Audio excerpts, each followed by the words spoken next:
반려동물과 함께하는 이곳은 도심 속의 작은 쉼터입니다. 강아지 불법 번식장에서 구조된 이 친구의 이름은 세상이인데요. 처음엔 자기 이름만 불러도 놀라서 도망갈 정도로 소심했었는데 이제는 애정 표현에도 거침없습니다. 수의사이자 동물 행동 전문가인 설채연. 그가 세상이의 새로운 세상을 만들어 주었기 때문인 것 같은데요. 설채연 수의사를 지금 만나봅니다. 널 기다리는 시간 눈에 비친 모든 게 아름답게 빛나는 today 1, 2, 3 널 만나는 그 순간 항상 쫓아다니고 놀자고 착한 아이. 1, 2, 3 날 보며 웃는 순간 아무 생각도 안 나 그냥 1, 2, 3 네, 반갑습니다. 네, 안녕하세요. 네, 세상이 이름을 직접 지어주셨다고요. 네. 어떻게 세상이를 만나셨나요? 세상에는 사실 우리 대규모 번식장 있잖아요.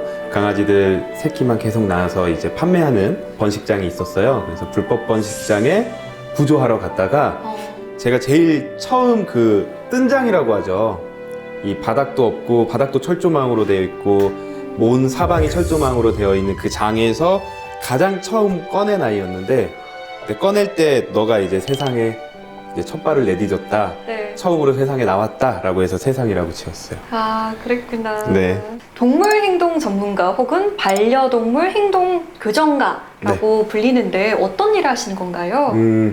우선은 제가 기본적으로 수의사잖아요. 그래서 네. 수의사를 하면서 느낀 게 이 아픈 아이들을 살리는 것뿐만 아니라 이게 보호자와 좀 잘 살게 하고 버려지지 않아서 안락사 당하지 않는 것도 이것도 수의사가 생명을 살리는 중요한 일이다라고 네. 생각을 했는데 이 조사를 하다 보니까 대부분의 버려지는 아이들의 한 60-70%가 문제 행동으로 버려지고 있는 거예요. 그래서 수의사로서 꼭 아픈 것뿐만 아니라 이런 문제 행동을 고쳐서 버려지지 않게 하고 뭔가 보호자와 반려견이 행복하게 살게 하고 우리의 그 목적, 보통 행복하게 살기 위해서 강아지를 키우잖아요. 네. 그 목적에 맞게 서로 행복할 수 있는 길을 제시해주는 사람이라고 생각을 하면 될 것 같아요. 자, 1000만이 넘는 반려동물 시대입니다. 반려동물과 함께 잘 행복하려면 이 반려동물을 잘 이해해야 할 텐데요. 오늘 강연에서 네. 그 이해하는 데 조금의 팁을 얻을 수 있을 것 같습니다.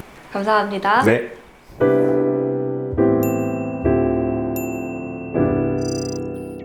수의사이자 트레이너. 그래서 몇 명 친한 분들은 새로운 직종을 탄생시켰다고 수레이너라고 부르고 있습니다. 오늘 이제 반려동물 보호자와 어떻게 행복하게 살아야 하는가에 대해서 강의를 드릴 텐데요. 이제 저는 모든 문제가 있을 때 항상 이렇게 물음표, 왜? 라는 질문부터 시작을 하는데 어렸을 적부터 꿈이 수의사였어서 수의대에 딱 들어가고 나니까 약간 좀 허망한 느낌도 들고 내가 다른 수의사들과 다른 어떤 것을 할 수 있을까라고 고민을 하다가 우리나라에 유기견이 너무 많고 매년 버려지는 유기동물 얼마나 될까요? 취재해봤더니 해마다 10만 마리가 넘는다고 합니다. 그리고 그 유기견들이 안락사 당하는 일들이 너무 많아서 거기에 대해서 궁금증을 가지게 되었습니다. 그리고 이런 정말 충격적인 조사 자료도 하나 보게 되었는데요. 반려견이 죽을 때까지 살았다는 가족은 저는 적어도 90%는 넘지 않을까라는 생각을 했었는데 단 12%, 100마리가 분양되거나 입양이 되면 그 중에 12마리만 처음 만난 가족들과 평생 살다가 무지개 다리를 건너게 되고요. 나머지 88마리는 여러 집을 전전한다거나 아니면 버려져서 안락사를 당하고 있었습니다. 그래서 왜 그런지 또 궁금해졌어요. 당신이 개를 버린 이유는 무엇입니까? 라는 질문에 대해서 그 답변이 첫 번째가 이사를 가야 해서, 그리고 두 번째가 너무 짖어서, 세 번째가 배변 문제 때문에, 그리고 네 번째가 경제적 부담 때문에. 사실 이사를 가야 해서 저 같은 경우는 정말 이해할 수 없는 부분이지만 이건 사실 핑계에 불과하죠. 만약에 우리가 새 집으로 이사를 간다고 하더라도 짓지 않는다거나 집안을 망가뜨리지 않는다라고 한다면 이사를 간다고 해서 강아지를 파양한다거나 버릴 이유가 전혀 없는, 결국에는 행동 문제 때문에 버린다라는 핑계라고 생각을 하면 이 세 가지 이유들을 합치면 대략 60%가 넘는 강아지들이 결국 행동 문제로 버려지고 있었습니다. 예전에는 이 두 가지 단어 중에 제가 처음에 수의대를 들어갈 때까지만 하더라도 다 애완견. 사실 지금도 여러 기사나 가끔 어딜 가다 보면 아직까지도 애완견이라고 쓰는 곳이 있기는 하지만 대부분의 보호자분들 그리고 우리 국민들이 이제 반려견이라는 단어를 쓰고 있는데요. 우리가 왜 이제 애완견이라고 부르지 않고 반려견이라고 부르는지에 대해서 정확히 이해한다면 우리가 우리 아이들을 생각하는 방법이 조금 더 달라질 것 같아요. 애완견 할 때 애는 사랑애. 네, 여기까지는 아주 좋습니다. 그런데 완이 장난감의 완구, 애쓰는 완, 희롱할 완자인데요. 결국에는 애완견은 사랑하는 장난감이라는 뜻이죠. 근데 우리가 한번 잘 생각을 해보면 보는 사람만 행복하면 됩니다. 장난감이 행복할 필요는 없겠죠. 그러니까 결국 애완견이라는 뜻은 나만 행복하면 되는 장난감이라는 뜻이고요. 반려견의 반려라는 뜻을 파고들어 보면 짝반 짝녀, 그러니까 짝이 두 번이나 들어가는 진정한 짝이라는 뜻인데, 사실 진정한 짝이라고 하면 우리 상대방도 행복해야죠. 그러니까 결국에는 보호자뿐만 아니라 강아지도 행복한 그런 아이들을 보고 우리가 반려견이라고 부르는데, 사실 아직까지 우리나라에는 말만 반려견이고 애완견인 친구들이 훨씬 더 많습니다. 우리가 반려견이라고 부른다라고 하면 실제로 우리 아이들도 같이 행복하고 서로 행복할 수 있는 그런 아이들로 우리가 만들어줄 수 있어야지만 정말 부끄럽지 않게 반려견이라고 부를 수 있지 않을까라고 생각을 해요. 결국에 우리가 애완견과 반려견의 가장 큰 차이는 서로 행복한가인데, 이 서로 행복하려면 결국 사람도 마찬가지지만 소통이 가장 첫 번째로 중요합니다. 근데 대부분의 우리 강아지와 반려견 사이에는 소통이 잘 안 되는 경우가 많아요. 특히 양방향 소통이 아니라 보호자가 계속 말만 하는 일방향 소통을 하는 경우가 많은데, 그래서 우스갯소리로 이런 얘기도 있습니다. 우리나라의 많은 강아지들이 자기 이름이 안돼인 줄 알 거다. 우리가 항상 안돼, 하지마 이런 것만 하기 때문에 가장 많이 듣는 단어가 그거기 때문에 내 이름이 안돼인가? 라고 생각한다는 그런 우스갯소리도 있는데요. 이렇게 소통이 되지 않다 보니까 대부분의 보호자분들은 우리 개는 왜 항상 내 말을 안 듣지라고 생각을 하고 있고요. 그리고 우리 강아지들은 분명히 이렇게 생각을 하고 있을 거예요. 엄마 아빠는 왜 항상 화만 내지? 그렇기 때문에 이런 문제를 해결하기 위해서 가장 중요한 건 바로 교육입니다. 근데 많은 분들이 강아지들이 문제 행동을 보이면 그래, 너가 교육받아야지, 너가 훈련받아야지 라고 생각을 하는데, 그보다 더 중요한 건 우선 보호자가 이 아이들의 감정이 어떤 감정이 있고, 그리고 어떤 언어를 쓰고 어떻게 배우는지 알아야지만 우리 아이들을 교육하고 서로 소통이 될 수가 있습니다. 그 중에 가장 중요한 게, 보호자들이 가장 먼저 알아야 될 게 이거예요. 네, 감정. 우리 반려견들이 어떤 감정을 가지고 있는지 알아야지만 소통을 할 수 있고 행복한 삶을 살 수 있습니다. 이 표는 미국의 스탠리 코렌 박사가 연구한 것을 말씀하신 내용인데요. 강아지들 같은 경우에는 사람으로 봤을 때 감정적인 부분에서 30개월, 2년 반 정도에서 멈춘다라고 생각을 하시면 됩니다. 그러니까 우리가 강아지를 키운다라는 건 15년에서 20년 동안 30개월 사람 아이, 그러니까 우리나라 나이로 보면 3, 4살짜리 아이를 15년에서 20년 동안 키우는 거라고 보시면 되는데요. 그렇기 때문에 지금 왼쪽에 있는 부분은 강아지들이 가지고 있을 가능성이 높은 감정들이고요. 오른쪽에 있는 부분은 강아지들이 가지고 있지 않을 가능성이 높습니다. 보면 흥분, 스트레스, 만족감, 혐오감, 불안, 화남, 즐거움, 의심, 사랑 같은 경우는 강아지들이 가지고 있을 가능성이 상당히 높고요. 부끄러움, 자신감, 죄책감, 경멸감 같은 감정은 가지고 있지 않을 가능성이 훨씬 더 높습니다. 근데 좀 신기한 게 하나 있어요. 네, 죄책감. 많은 분들이 그런 얘기 하시거든요. 우리 아이는 자기가 잘못한 줄 알아. 네, 사실 우리 반려견들은 자기가 뭘 잘못했는지 모릅니다. 가끔 이렇게 불쌍한 표정을 짓는 경우들이 있어요. 보호자분들이 세게 혼내면 막 되게 장화시는 고양이 표정을 지으면서 내가 뭔가 잘못한 걸 안다는 표정을 짓는 경우들이 있는데, 그건 사실 정확히 내가 무엇을 잘못했는지 아는 것이 아니라 내가 뭘 잘못했는지는 모르겠지만 이런 표정을 지으면 우리 엄마 아빠가, 우리 보호자가 빨리 넘어가 라고 생각을 하게 되는 거죠. 그리고 이런 죄책감이 없으니까 또 뭐가 없을까요? 복수심이 없습니다. 근데 많은 보호자분들은 내가 뭘 잘 안 해줘서 이 친구들이 나한테 복수도 한다 라고 생각을 하지만 이거는 상당히 잘못된 생각입니다. 우리가 이렇게 강아지들의 감정이 있는데요. 이 감정에 대해서 이해하지 못하고 의인화하는 경우들이 많아요. 강아지들이 복수를 한다고 느끼는 가장 큰 이유 중에 하나가 이 분리불안을 가진 강아지들인데요. 분리불안이라고 하면 혼자 있는 것을 참지 못하고 불안해하는 아이들이에요. 근데 이 분리불안이 있는 아이들은 혼자 집에 있을 때 우리가 상상하는 것 이상의 불안감을 느낍니다. 저는 사람의 공황장애와 같은 그런 불안을 느낀다고 말씀을 드리는데, 이렇게 너무 불안하다 보면 우리 사람과 마찬가지로 우리 노약자분들이 가끔 롤러코스터를 타거나 귀신의 집에 들어가면 너무 무서워서 어떤 행동을 하죠? 오줌을 싸게 됩니다. 근데 이 오줌 싸는 게 복수를 위해서 싸는 게 아니죠.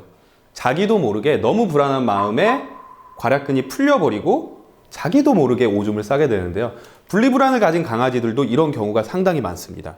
혼자 있을 때 너무 불안해서 자기도 모르게 괄약근이 풀리고 평소 때는 화장실을 잘 갔지만 아무데나 자기도 모르게 오줌을 싸게 돼요. 근데 이런 상황에서 보호자가 들어오면 보호자는 이 아이를 혼내게 됩니다. 근데 아무 소용이 없어요. 애들은 알 수가 없습니다. 강아지들은. 자기가 한 행동 이후에 한참 뒤에 체벌이 왔기 때문에 내가 뭐 때문에 혼나는지 전혀 이해하지 못하고요. 강아지들 입장에서는 이렇게 이해를 하게 돼요. 우리 보호자는 오랜 시간 외출하고 나면 나를 이유 없이 혼내. 이렇게 이해한 강아지들은 보호자가 들어오게 되면 식탁 밑이나 소파 밑으로 도망을 가게 됩니다. 그리고 그 모습을 본 우리들은 저봐, 지가 잘못한 줄은 알아. 이렇게 오해를 하게 되는 거죠. 뭔가 너무 강하게 가르치거나 못하게 한다기보다는 보호자분들이 알맞은 환경을 제공해 주는 게 가장 중요하다는 것을 기억해 주시면 감사하겠습니다. 그 다음에 우리가 알아야 할 건 감정에 대해서 알았기 때문에 이들의 언어에 대해서 알아야 됩니다. 우리가 어딘가 외국에 나가서 살게 된다라고 하면 가장 먼저 하는 건 그 문화와 언어를 이해하는 일이죠. 강아지들 같은 경우는 사실 사람의 언어를 이해하기 위해서 상당히 많이 노력을 합니다. 그런데 우리들은 이 친구들의 언어를 이해하려고 조금이라도 노력을 해봤나? 라고 생각하면 사실 그런 보호자분들이 많지는 않을 거라고 생각이 듭니다. 기본적으로 사실 표정 같은 경우에는 사람의 표정과 강아지의 표정이 상당히 유사합니다. 이건 포유동물이 가지는 거의 대부분의 공통점인데요.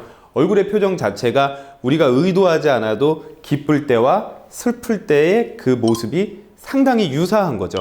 하지만 이런 얼굴 표정 말고도 정말 중요한 언어들이 있습니다. 강아지들의 언어에 대해서는 정말로 많은 내용들이 있는데, 이 표는 공격성 사다리라고 하는 건데요.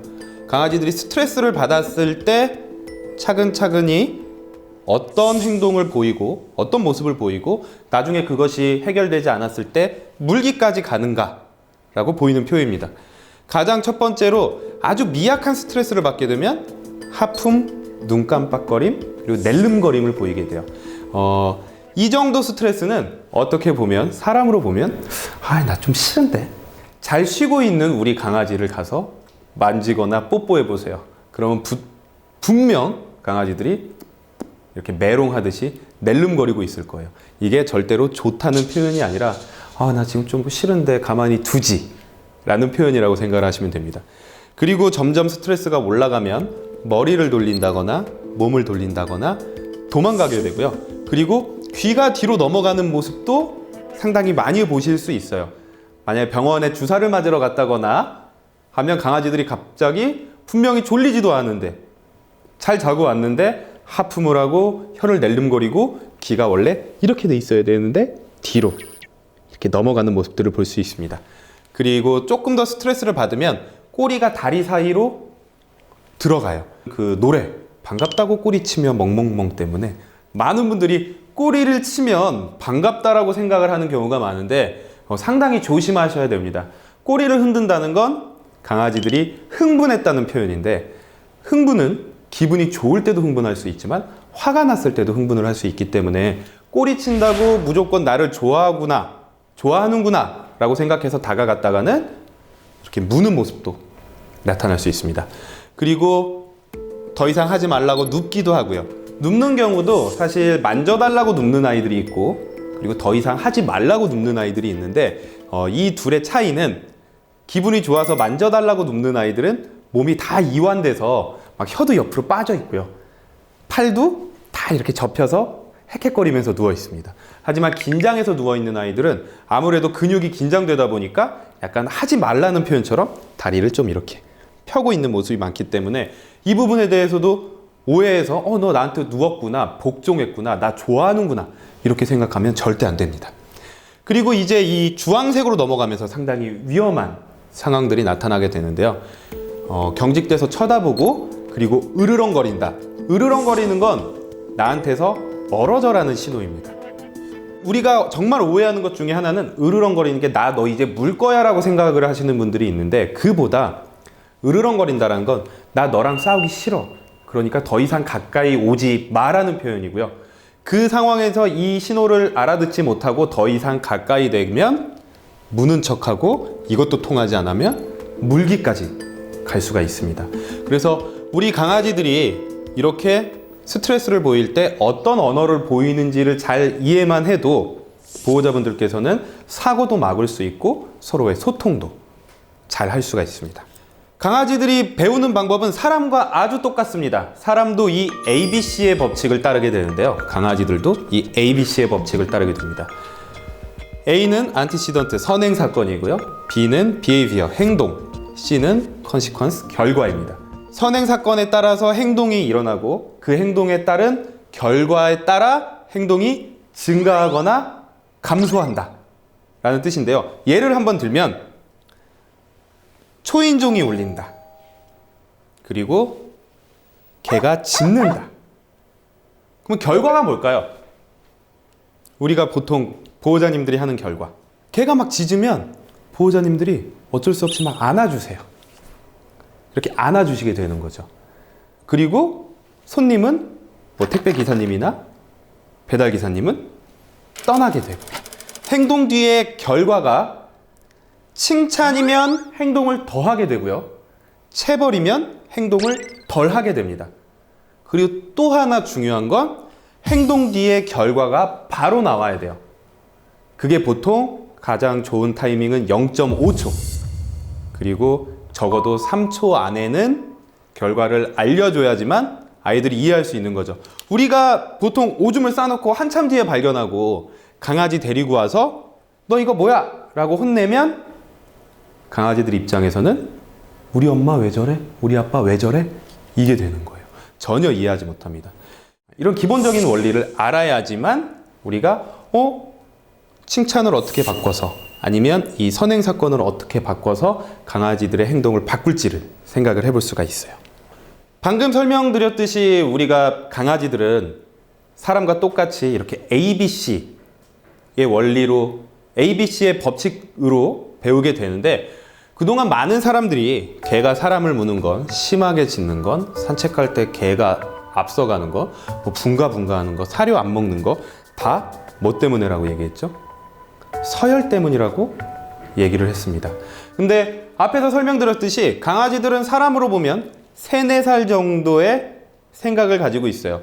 개가 산책할 때 나보다 앞서가는 걸 보고 너 나보다 서열이 높아 이렇게 얘기하는 건 3, 4살 아이와 놀이공원에 갔는데 그 아이들이 나보다 앞으로 뛰어간다고 해서 내 아들이 나보다 서열이 높네 이렇게 얘기하는 것과 똑같습니다.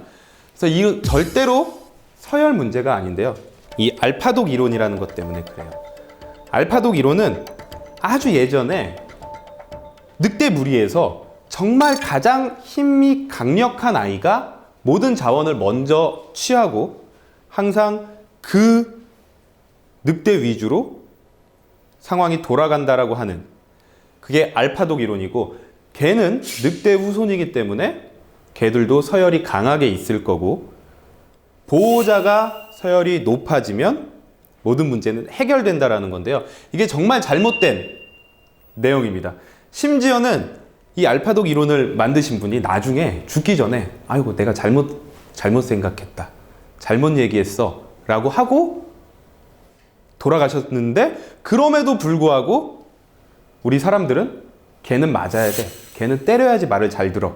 이러면서 아직까지도 이 알파독 이론을 얘기를 하고 있습니다. 사실 강아지들도 서열이 있습니다. 서열이라고 하는 것은 사실 자원에 대한 우선 접근 권한인데 만약에 개가 나보다 서열이 높다라고 한다면 어떤 행동을 해야 되냐면 내가 밥 먹는데 나를 물고 쫓아내고 자기가 먹어야죠. 자기 사료보다 훨씬 더 맛있는 밥을 먼저 먹고 있는데 그런 개들은 없습니다. 실제로 전 세계의 많은 행동학 전문가들이 서열 이론은 잘못된 것이다 라고 얘기를 하고 있고요. 개들끼리는 어느 정도의 유연한 서열이란 뭐냐면 가장 힘센 동물이 모든 것을 먼저 하는 게 아니라 상황별로 바뀌는 서열. 마치 저 같은 경우에 중고등학교 때 축구를 하면 축구를 제일 잘하는 친구가 리더가 되고 조별과제를 하면 공부를 제일 잘한다거나 PPT를 제일 잘 만드는 친구가 리더가 되듯이 이렇게 상황별로 바뀌는 서열을 가지고 있고요. 우리가 생각하는 것처럼 힘이 세면 모든 게 다 해결된다. 이건 서열이 아니라 그냥 공포심을 유발해서 학습성 무기력증이라고 합니다. 공포심을 유발해서 아무것도 안 하게 만드는 방법이고 이런 방법을 쓰실 거면 저는 강아지는 키우지 마세요 라고 말씀을 드리고 싶습니다. 그래서 체벌이 안 되는 이유가 되게 여러 가지가 있어요. 우선 첫 번째로 동물에게 어떤 행동이 올바른 행동인지 알려주지 못합니다. 우리가 사람 아이들 교육을 할 때도 만약에 체벌을 하면 이게 왜 잘못됐고 이 행동 대신에 어떤 행동을 해야 되는지 꼭 알려주라고 얘기를 하는데요. 우리는 강아지들한테 체벌을 하면서 이런 걸 알려줄 수 있는 방법이 없습니다. 잘못 체벌하게 되면 그냥 오해만 쌓이게 되는 거예요. 아까도 말씀드렸지만 일이 일어난 즉시 할 때만 효과가 있습니다.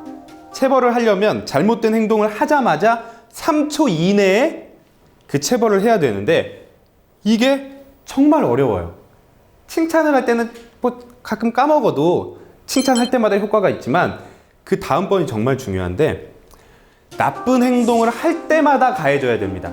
내가 기분이 좋을 때는 넘어가고 그리고 기분이 나쁠 때만 혼내고 이런 방법을 쓰면 정말 안 좋은 부작용이 나타나는데 그 이유가 사람과 동물이 모두 좋아하는 게 하나 있어요. 도박입니다. 그래서 도박의 법칙이 뭐냐면 매번 보상을 받는 것보다 언제 보상을 받는지 모를 때 내가 이걸 언제 성공할 수 있지 모를 때 더 그 행동에 빠져든다는 게 도박의 법칙인데요. 예를 들어서 쓰레기통을 뒤지는 강아지가 있어서 쓰레기통을 뒤질 때마다 보호자들이 안 돼 하면서 혼냈어요. 아니면 뭐 체벌을 가했어요. 근데 어느 날 보호자가 없을 때 이 강아지가 쓰레기통을 뒤져서 닭다리 하나를 꺼내 먹었다. 그러면 그동안 실패했다 한 번 딱 성공을 하게 되면 그 희열에 더 빠지기 때문에 그 나쁜 행동을 더 하려고 든다는 거죠. 그러니까 체벌은 매번 안 된 잘못된 행동을 때마다 우리가 해줘야 되는데 거의 불가능하다고 보시면 됩니다. 그리고 당연히 육체적인 가해를 주고 스트레스를 높입니다. 그리고 인간 동물 유대감에 손상을 주기 때문에 저는 차라리 그런 분이라면, 그런 생각을 가진 분이라면 처음부터 반려견, 그러니까 강아지를 키우지 않으시는 게 좋다고 꼭 강조드리고 싶습니다. 사람도 그렇지만 뭔가 할 때 계속 혼나게 되면 더 위축되고 다른 행동을 보이지 않아요. 그러면서 학습을 더 할 수 없게 되고요. 이 학습성 무기력이라는 것은 무엇이냐면, 강아지들은 내가 무엇에 대해서 혼나는지 정확하게 이해하지 못하기 때문에 계속 혼나게 되면 난 뭘 해도 혼나라고 생각을 합니다. 그리고 우리가 조금만 생각을 해보면 우리가 혼내는 대부분의 강아지들의 행동은 개들의 본능적인 행동입니다. 개로서 원래 할 수밖에 없는 행동들, 짖기, 아니면 놀기, 뛰어다니기, 이런 것들을 혼내게 되면 개들은 나는 그냥 뭘 해도 혼나, 뭘 혼나는지 모르겠으니까 그냥 아무것도 하지 말아야지. 이게 학습성 무기력이고, 이런 강아지들은 절대로 반려견이 될 수가 없습니다. 애완견밖에 될 수가 없습니다. 그래서 우리 동물들도 체벌이 아닌 칭찬을 통해서 가르치라고 얘기를 하고 있습니다. 이 칭찬을 통한 교육은 잘못된 행동을 혼내는 게 아니라 잘못된 행동 대신에 해야 하는 행동을 알려주고 그 행동을 반복적으로 칭찬해서 잘못된 행동을 하지 않도록 하는 교육이에요. 눈치채신 분들도 있으시겠지만 저는 훈련이란 말을 잘 쓰지 않습니다. 네, 교육이란 말을 써요. 무슨 개들이 교육이냐라고 생각을 할 수도 있지만 사실 개들도 교육을 받습니다. 세월간이라는 영화가 있었어요. 그 중에서도 가장 아직도 잊지 못하는 대사가 이 대사인데요.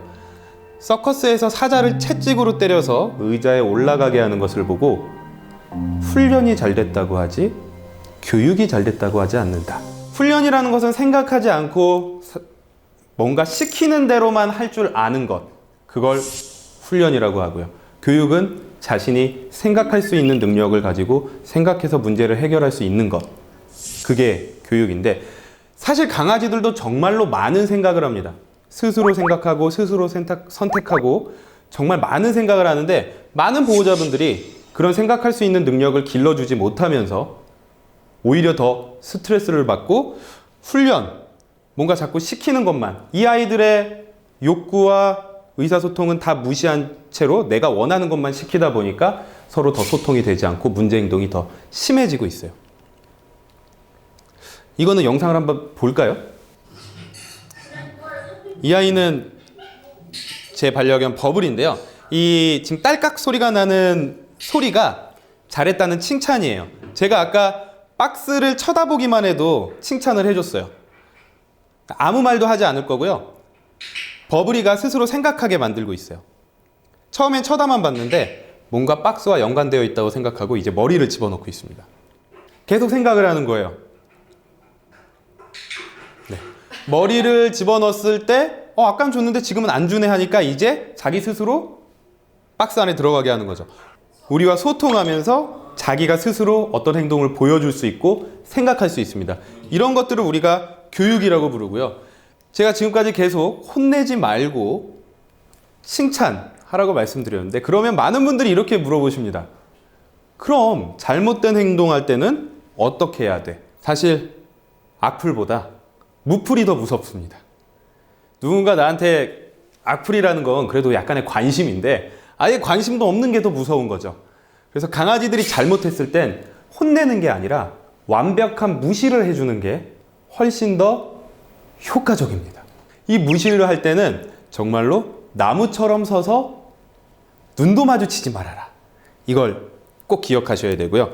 영상을 하나 보실 텐데요. 이 친구 같은 경우에는 계속 점프하는 친구입니다. 뭔가 내가 원하는 게 있을 땐 계속 점프하면서 해주세요가 아니라 빨리 해줘 이러는 아이인데요. 이렇게 점프를 할 때는 아예 눈도 마주치지 않고 무시를 하는 거죠. 그리고 앉았을 때 우리가 원하는 행동이기 때문에 그 즉시 바로 칭찬을 해줍니다. 이 교육은 되게 간단해요. 그래서 슬개골 바로 이제 몇 번만 반복을 해도 이제 뛰는 게 아니라 얌전히 앉아 있으면 내가 원하는 걸 주는구나 라고 인식을 하게 됩니다. 그리고 이렇게 간식을 줄 때는 허리를 숙여서 주는 것보다 무릎을 굽혀서 주는 게 강아지들이 훨씬 더 안정감을 느낍니다. 체벌을 하면 그 행동을 덜 하게 되고 칭찬을 하면 그 행동을 더 하게 되니까 잘못된 행동을 할 때는 체벌로 무시를 하고요. 잘한 행동을 했을 때는 칭찬으로 스킨십이나 간식 같은 걸 주는 건데요. 반려견이 행복하기 위한 5가지 원칙이 있습니다. 첫 번째가 부적절한 영양관리로부터의 자유, 두 번째가 불쾌한 환경으로부터의 자유, 세 번째가 신체적 고통으로부터의 자유. 근데 많은 분들이 5개 중에 이 3개까지는 많이 지켜주십니다. 좋은 사료 주려고 하시고요. 그리고 추울 때 옷도 입혀주시려고 하고, 그리고 동물병원비가 조금 부담이 됨에도 불구하고 아프면 동물병원에 가서 치료도 해주고 계셨어요. 근데 이제 정말 더 중요한 건 이 4번째 정신적 고통으로부터의 자유와 5번째 자연스러운 본능을 발휘하며 살 수 있는 자유. 이것이 충족되어야지만 저는 실제로 반려견이다 라고 얘기를 합니다. 제가 행동학 공부를 처음 시작하면서 강아지에 대한 입장을 처음 역지사지로 생각을 해보게 되었는데요. 가장 처음에 이런 생각이 들었어요. 내가 개라면 난 벌써 미쳤겠다.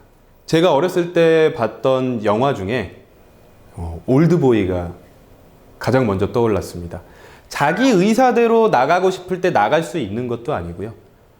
내가 혼자 TV를 보고 싶다고 TV를 볼 수 있는 것도 아니고, 책을 볼 수 있는 것도 아니고, 핸드폰을 볼 수 있는 것도 아니에요.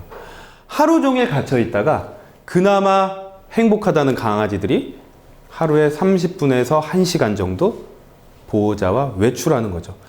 이 4, 5번을 해결해 주기 위한 가장 간단하고 좋은 방법이 이 산책입니다. 행동 전문가들은 항상 그렇게 얘기하거든요. 피곤한 개가 행복한 개다. 우리는 사람은 안 피곤하고 싶지만 사실 일이 있기 때문에 그렇게 생각을 하는 거고요. 우리나라 반려견들은 너무 일이 없어서 불행합니다. 아무것도 하지 않고 가만히 있으면 사람들은 아마 개들보다 훨씬 더 빨리 미쳐버릴 거예요. 그렇기 때문에 산책을 나가서 냄새도 맡게 해주고 할 수 있는 일들을 제공을 해줘야 되고요.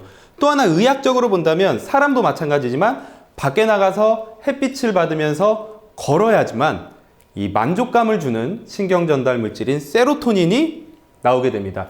이건 강아지들도 마찬가지고요. 세로토닌이 낮은 동물들은 공격성이 증가하고 절제력이 부족하고 불안을 더 많이 느끼며 식욕이 아주 많이 증가할 수도 있습니다. 결국에 산책을 통해서 이런 세로토닌이 증가하게 되면 마음의 만족감이 많아지고 문제 행동도 줄어들게 되는 거죠. 산책할 때 많은 분들이 좀 문제점을 느끼시는 분들이 있어요. 근데 가장 먼저 왜 어떤 감정을 가지고 그런 모습을 보이는지 확인을 해야 되는데요. 첫 번째가 두려움, 그리고 두 번째가 화남, 세 번째가 갈등입니다. 그러니까 간단하게 말하면 저리 가, 싸우자, 놀자 라는 감정으로 다른 강아지나 사람에게 공격적인 모습이나 흥분된 모습을 보이게 되는데요. 이렇게 된 이유는 가장 먼저 사회화입니다. 사실 강아지들한테 가장 중요한 시기는 2개월부터 4개월까지 딱 이 2개월이에요. 이때 정말 많은 것을 경험한 아이들은 평생 동안 이건 괜찮은 거야, 재밌는 거야, 좋은 거야 라는 생각을 가지게 되는데, 이 시기에 집에만 있는 아이들은 자신의 세계가 집과 가족으로 갇혀버립니다. 그리고 나중에 산책을 나왔을 때 다른 대상들은 다 두려운 존재, 무서운 존재라고 느끼게 되면서 아까 보셨던 싸우자나 저리 가라는 표현을 하게 되는 거죠. 그리고 두 번째로는 이 산책줄 때문에 이런 모습을 보이는 경우가 상당히 많습니다. 이건 보호자의 잘못도 상당히 많은데요. 예시를 하나 드리자면, 우리가 오늘 배운 내용들 중에 강아지들의 언어가 있어요. 근데 강아지들도 어떤 강아지는 좋아하고 싫어할 수 있습니다. 근데 분명히 산책을 나갔는데 강아지가 나 쟤 싫어, 무서워 라고 계속 표현을 하는데도 강아지의 언어에 대해서 전혀 모르는 보호자들은 어떻게 하셨나요, 그동안? 친구 하면서 계속 만나게 해요. 얘는 싫다라고 하는데 엄마한테만, 아빠한테만 친구라고 하면서 만나게 해주면 우리 반려견들은 두 가지를 배우게 됩니다. 밖에서 우리 보호자는 내 말을 전혀 들어주지 않고 내가 싫은 걸 자꾸 만나게 하려고 해. 그러면 신뢰감이 깨지게 되겠죠. 그리고 두 번째로 원래는 도망을 먼저 가고 싶어요. 두려운 상황이 있으면 도망을 가고 싶은데 도망을 못 갑니다. 이 산책줄 때문에. 그러면 도망을 못 가면 대부분의 동물들은 싸움을 선택하게 되죠. 그래서 공격적인 모습을 보였더니 그때서야 보호자가 강아지를 안고 멀어지게 됩니다. 그러면서 우리 강아지들은 밖에 나가서 우리 엄마는 내 말을 전혀 들어주지 않아. 내가 해결해야 돼. 그리고 해결하는 방법은 내가 공격성을 보였더니 쟤를 안 만나고 멀어질 수 있어. 이러면서 계속 바깥에서 공격적인 모습을 보이게 되는 거죠. 가장 중요한 건 보호자와의 신뢰관계 회복. 그래서 우리가 앞에서 배웠던 감정이나 교육, 감정이나 언어, 그리고 교육하는 방법을 잘 이해하고 있어야지만 이런 문제의 해결을 시작을 할 수가 있습니다. 행동풍부화입니다. 행동풍부화란 뭐냐면 강아지들은 개들은 원래 사람과 살기 전에 어떻게 살았을까요? 개들 주위에서 음식을 찾아 먹었죠. 노즈워킹이라고 해서 냄새로 사람이 버린 음식을 찾아 먹고 그것이 일이자 놀이이자 생존 수단이었는데 사람들이 밥을 밥그릇에 주기 시작하면서 쉽게 주기 시작하면서 강아지들한테는 일과 놀이가 없어졌습니다. 항상 밥 먹어서 에너지가 100인데 아무 산책도 안 하고 놀이도 안 해주고 숨만 쉬고 에너지 80 상태에서 다시 먹으니까 180이 되고 이 쌓여있는 에너지들은 결국 스트레스로 작용해서 우리가 흔히 말하는 문제 행동으로 풀게 되는 거죠. 그래서 이렇게 할 수 있는 행동 풍부화 중에 가장 간단한 것이 바로 밥그릇을 치워라입니다. 원래 이들이 선조 때부터 내려오던 본능을 그대로 이용해서 먹을 수 있도록 밥그릇을 치워서 장난감에 넣어서 제공을 해주는 거죠. 미국의 유명한 동물행동학 전문 수의사 소피아이는 이렇게 얘기를 했는데요. 그릇에 사료를 주는 것과 먹이급여 장난감에 사료를 주는 것은 아이들이 TV를 보는 것과 책을 읽는 차이와 같다. 우리 항상 얘기하잖아요. 아이들한테 TV보다 책을 줘라. 책을 읽게 하라. 근데 그만큼의 차이를 보이는 것이죠. 이렇게 강아지들한테 일을 계속 제공해 주는 것, 집중하고 할 수 있는 것을 제공해 주는 게 우리 아이들의 정신 건강에 가장 중요한 것 중에 하나입니다. 네, 제 강의는 여기까지고요. 오늘 아주 반려견과 살면서 꼭 알아야 되는 기본적인 것들만 이렇게 알려드렸는데 우선 이런 것들만 잘 이해하고 바꿔주셔도 우리 아이가 진짜 애완견이 아니라 반려견으로 행복하게 살 수 있을 거라고 확신합니다.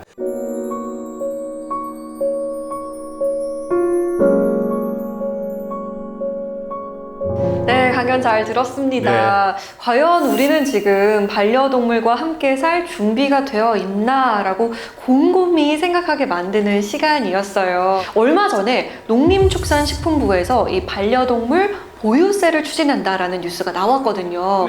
선생님은 세금 부과에 찬성한다라는 입장이라고 들었는데요. 네네.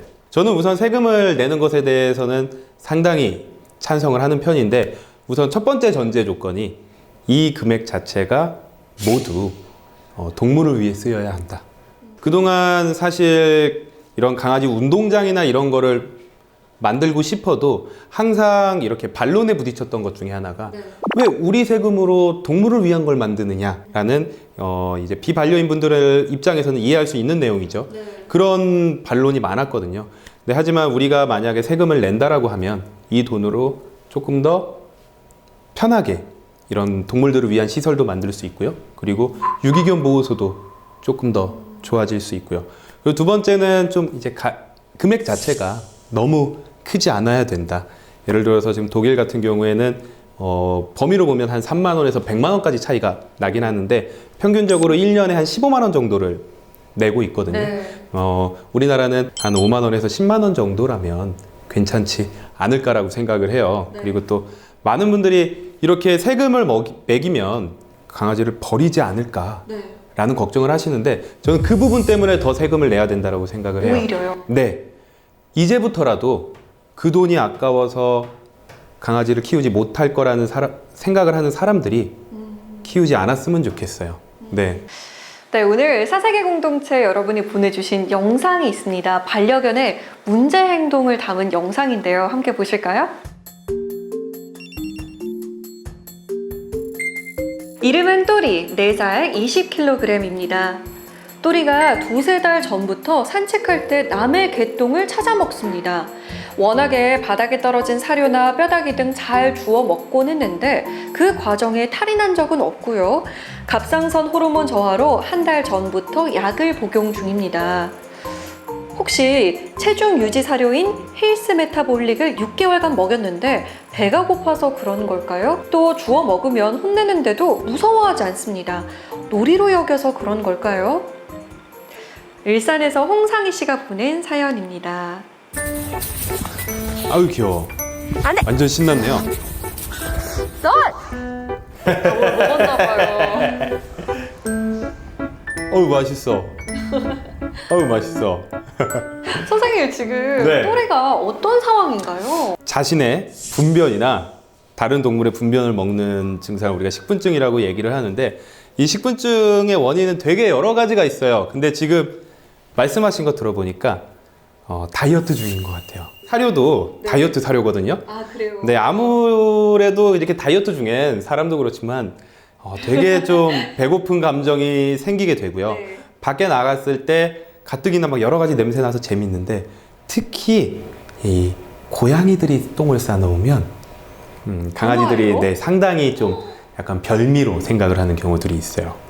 그래서 어렸을 때부터 그런 게 아니라 갑자기 분변을 먹기 시작했다라고 하면 그런 식욕을 높이는 질병이 있는지도 먼저 병원에서 확인을 해봐야 될 것 같고요. 그리고 두 번째로는 너무 급하게 다이어트를 하고 있지 않나. 좀 천천히 가야 네, 일주일에 한 목표를 체중의 2% 정도 감량되는 것을 목표로 가야 되는데 이것보다 너무 많이 하다 보면 또 아이들이 스트레스를 받고 산책할 때 이런 맛동산을 찾아먹는 행동을 할 수가 있습니다.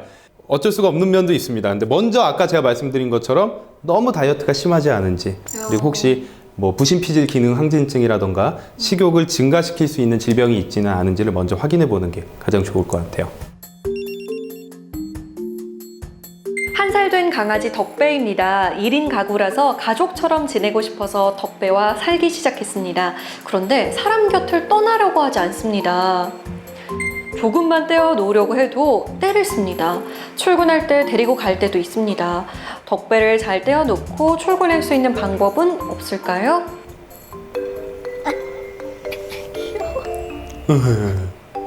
같이 가자고.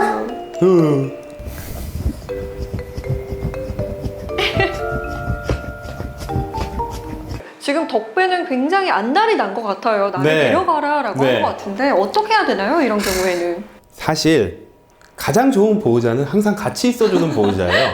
네. 그렇죠. 아까 제가 강의할 때 강아지들 한 몇 살이라고 말씀드렸죠? 3~4살이요. 그렇죠. 사실 우리가 3~4살짜리 아이들을 혼자 놓고 사람 아이들은 잘 놓고 다니지 않잖아요. 뭔가 어린이집에 맡긴다거나 항상 나랑 같이 다닌다거나.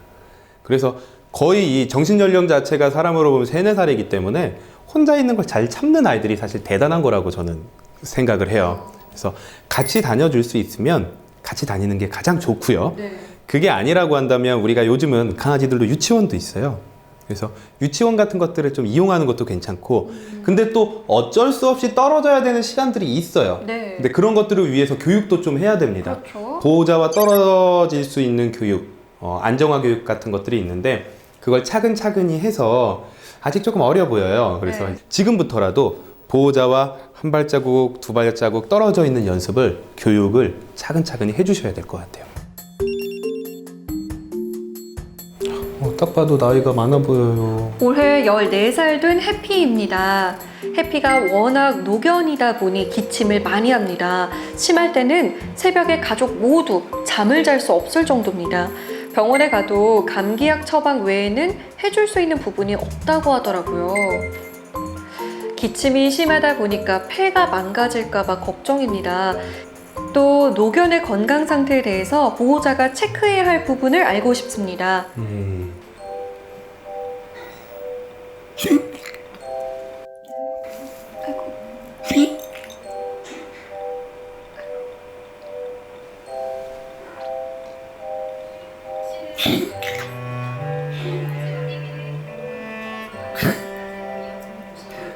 보니까 해피는 지금 앉아있는 것도 좀 힘겨워하는 것 같아요. 네.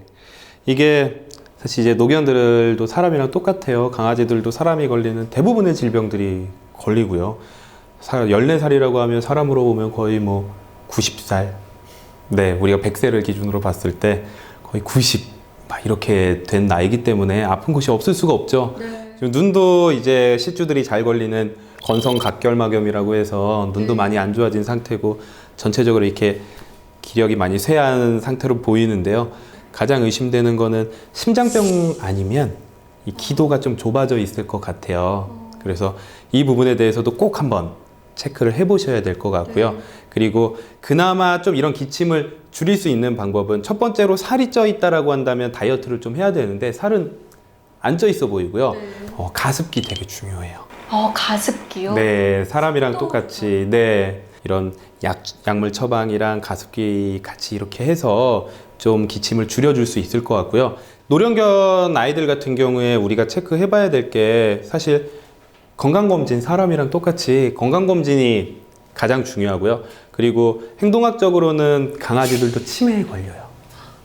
네, 저희 첫 아이도 치매 때문에 많이 고생을 했었는데 치매에 걸리기 때문에 몸이 많이 쇠약했다고 너무 그냥 집에만 있기보다는 밖에 나가서 여러 가지 냄새도 맡고 바람도 맡고 오히려 집 안에 있는 것보단 집 그렇죠. 밖에 나가서 좀 공기도 쐬고 네. 냄새도 맡고 이런 게 훨씬 더 좋군요. 자극을 주니까. 우리 어르신분들 치매 예방하기 위해서 네, 고스톱 맞아요. 치시잖아요. 네. 그런 것처럼 강아지들도 밖에 나가서 오히려 소리도 듣고 약간의 스트레스도 좀 받고 해야지만 치매도 예방이 됩니다. 아까 덕배처럼 1인 가구가 강아지를 키우는 경우가 요즘 점점 많아지는데 네. 혼자 아이를 둘 때 라디오를 틀어놓고 나가면 아이에게 도움이 된다. 그래서 라디오를 많이 틀어놓고 나가더라고요. 네. 근데 저는 이게 실제로 도움이 되는지 늘 궁금했거든요. 저는 라디오보다는 차라리 이런 백색 소음이라고 하죠. 빗소리나 파도 소리 같은 걸 틀어주고 나가는 걸 더 추천드려요. 근데 라디오 같은 경우는 오히려 푹 쉬고 있을 때 조금 신경이 쓰일 수도 있고요. 이런 소리를 틀어놓는 가장 큰 이유 중에 하나는 이 외부 소음이 안 들어오게 하려고 하는 경우들이 많아요. 그러니까 강아지들 혼자 있을 때 소리에 민감한 동물이기 때문에 잘 쉬고 있는데도 가끔 좀 불안한 감정을 느끼는데 밖에서 소리가 나면 엄마 왔나? 아빠 왔나? 이러면서 다시 불안해진다거나 아니면 깜짝 놀라서 잘 쉬고 있다가 불안해지는 경우들이 많이 있거든요. 그래서 오히려 라디오처럼 막 이렇게 사람 소리 나오는 것보다 우리 사람들도 이런 파도 소리, 빗소리 들으면 마음이 안정된다고 하잖아요. 이런 백색 소음을 틀어주는 게 훨씬 더 효과적입니다. 네, 오늘 강연과 상담 정말 감사했습니다. 고맙습니다. 네, 감사합니다.